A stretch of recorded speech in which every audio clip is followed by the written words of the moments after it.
Hello vinyl community, this is Mike with TCAT's Deep Vinyl Tracks, and I'm going to show you some records that I've picked up over the this last past year.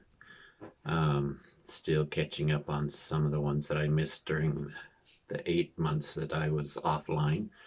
But I want to show you some that I picked up quite recently too, so they're kind of mixed together.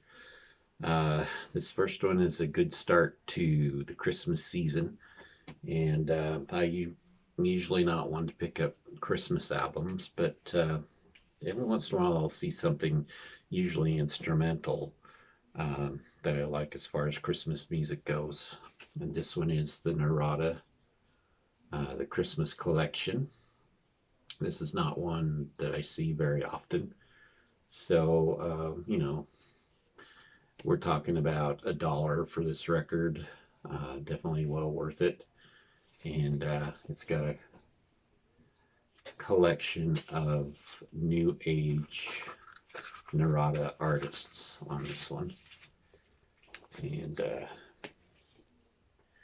looks like it came from a library and Memorial Park branch. And you can see it says they stamped discard on this. So somebody saved it, kept it, gave it to the thrift shop, and I picked it up. So still like to have some new age music every once in a while, and that's a good one. This is a compilation, one of those record label compilations. This is called the MCA Sound Conspiracy. And there's only really one major artist on this. That's Wishbone Ash doing the track Blind Eye. And you've got other stars on, or other groups on here like Help, Matthew's Southern Comfort, Melissa, American Eagle, Fanny Adams, Virgil Fox, Chelsea, Glass Harp, Jeremiah, and Raw. Not much that I know about any of those bands except for Wishbone Ash, but you can see there's a little bio on each one there. I always love picking these up.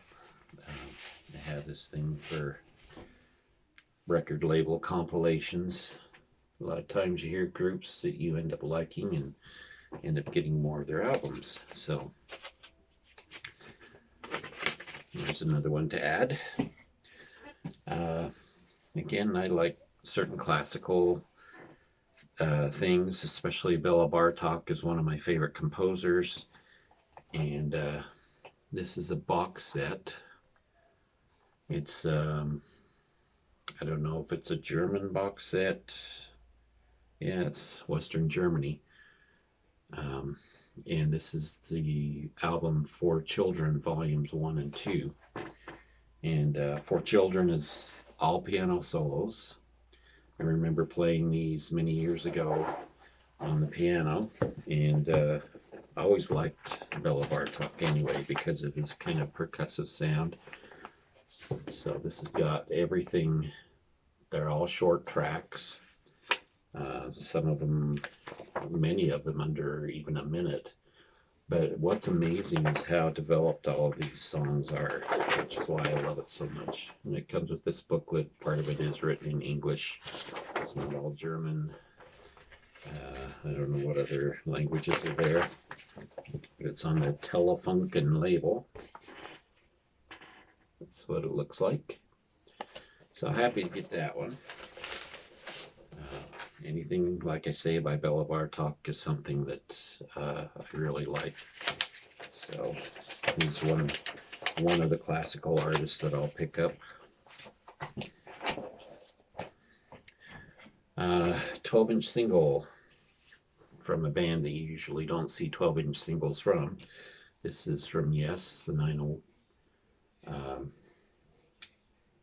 whatever. 90215 or 90125 or whatever number it is. I can't think of it right now. But this is their breakthrough album, This has got an extended version of Owner of a Lonely Heart on it, 7 minutes and 50 seconds. And it also has the album version at 4 minutes and 28 seconds.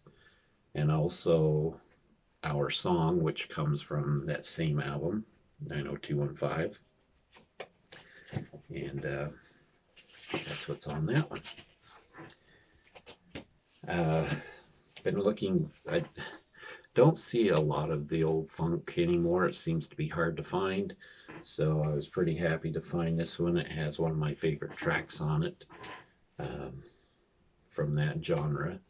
This is the Brothers Johnson, and the album is Right on Time. So again, I picked this up for a couple bucks at a secondhand store, and this has the wonderful song Strawberry Letter 22 on it. One of my favorite Brothers Johnson songs, one of my favorite funk songs. There's the inner sleeve made out of a thick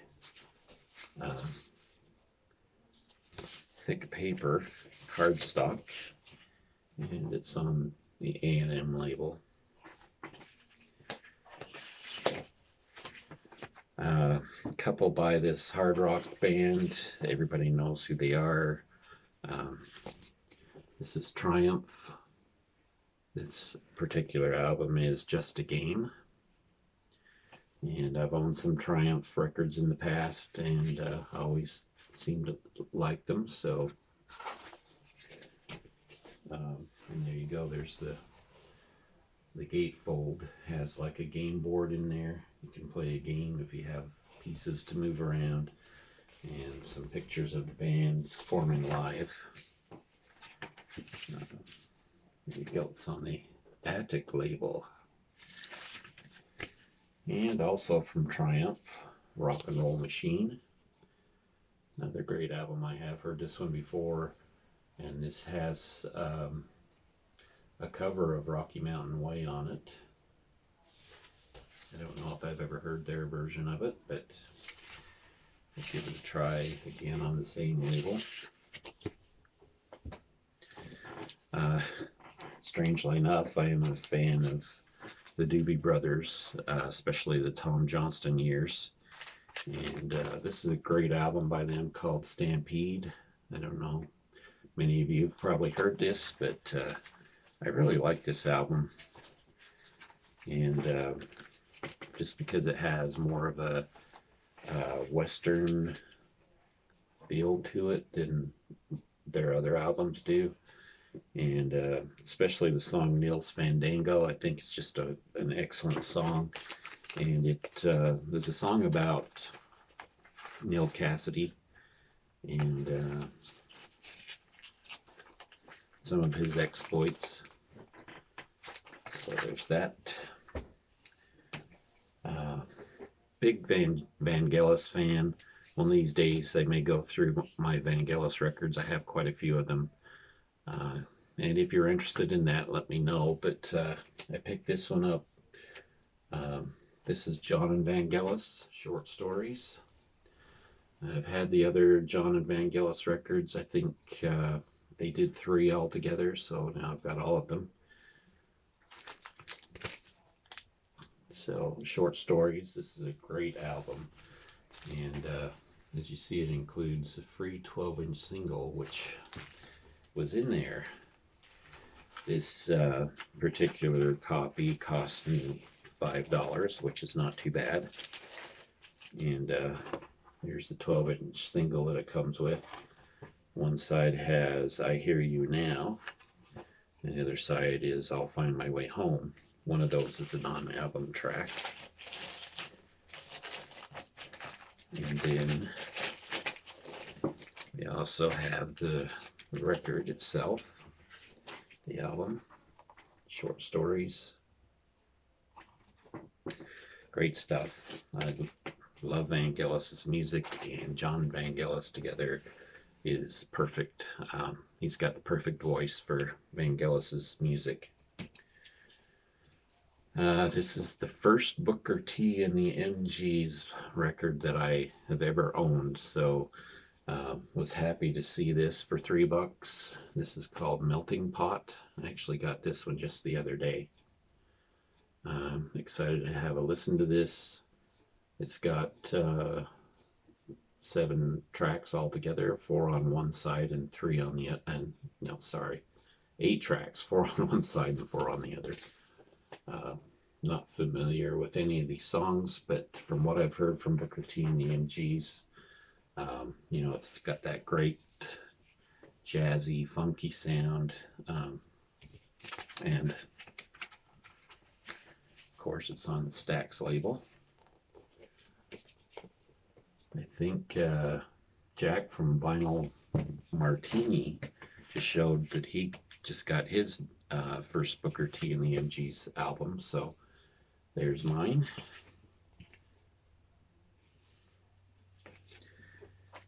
And this was a nice surprise.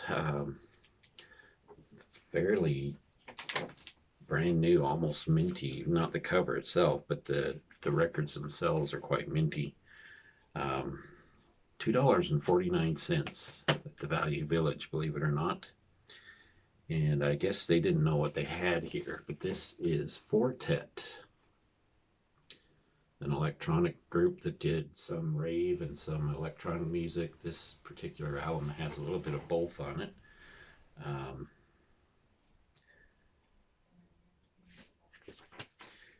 And 2 records on this one.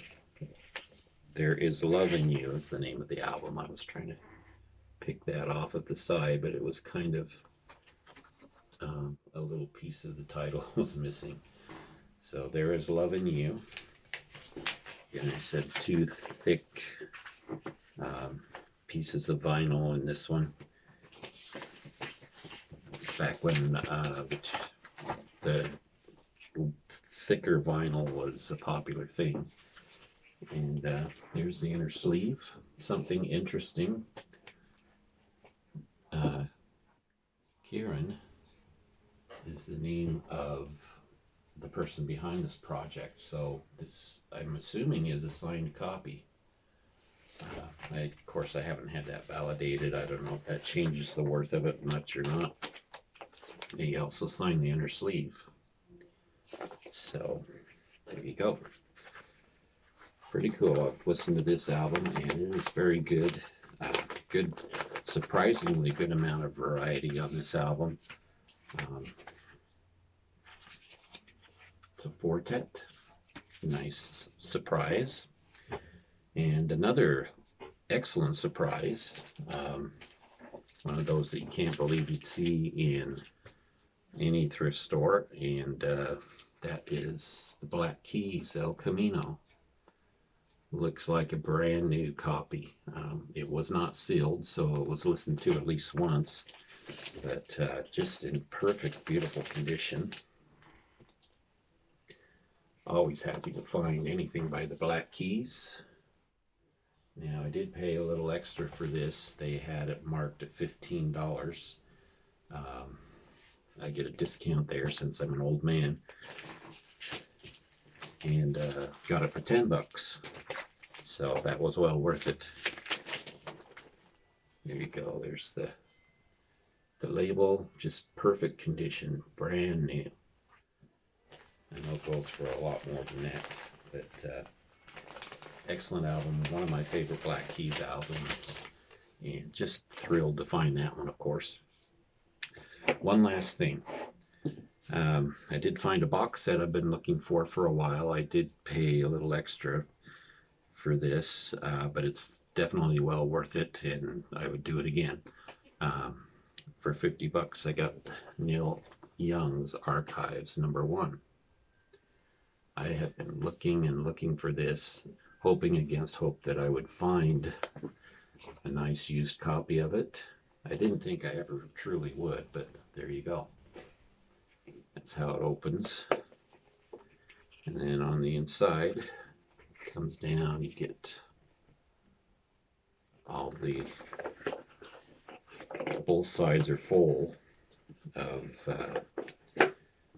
CDs. Oops, sorry about this. You know, And it also has the booklet with it. So this is in one side, you get early years 1953 to or 1963 to 1968. Here's a picture of Neil Young and the Squires, his first band, playing at the Westgate High School in Fort William, 1965. There you go. This also has some of the songs he did with the Squires, and also some songs with Buffalo Springfield. So there's that. Then Topanga 1 has some rare tracks and album tracks from 1968 to 1969. See what that looks like.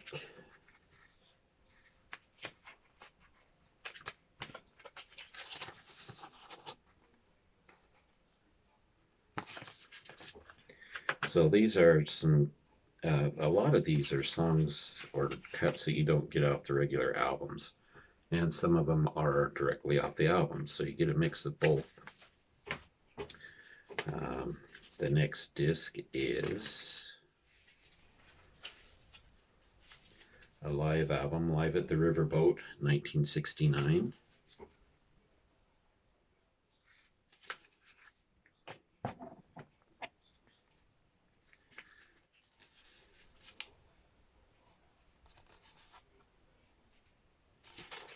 You have Topanga 2, 1969 to 1970.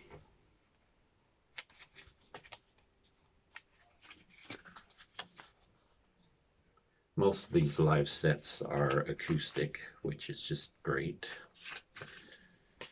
And then on the other side, there's even more discs.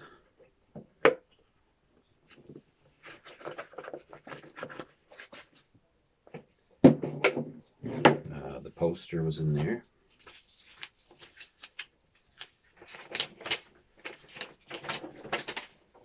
There it is. There's his archives file. Just amazing. Look at all that.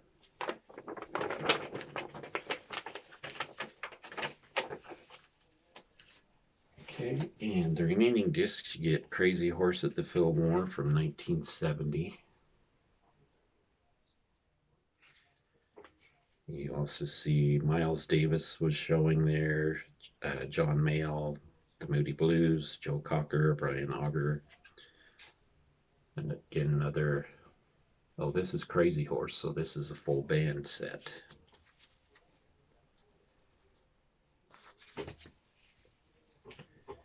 Then you've got Topanga 3. This is tracks and unreleased tracks from 1970. Oh, upside down.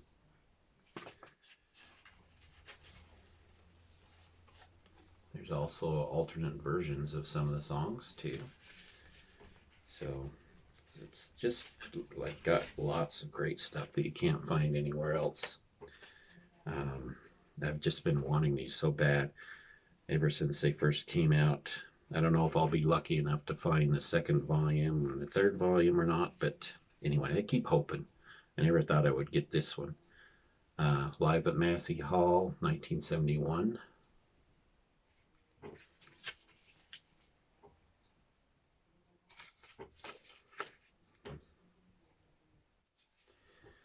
And last of all, you get North Country tracks from 1971 to 1972.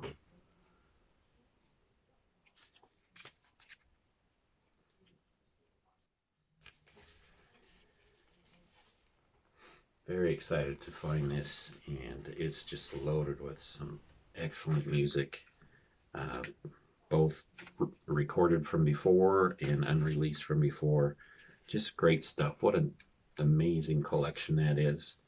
And hopefully someday I'll be able to get some of that on vinyl, get the other two archives. You'll be the first to know when I do, but I doubt I'll be able to find one at that price again. So very happy to have that. All right, thank you for watching, and another episode of Recent Finds, and we will talk to you later.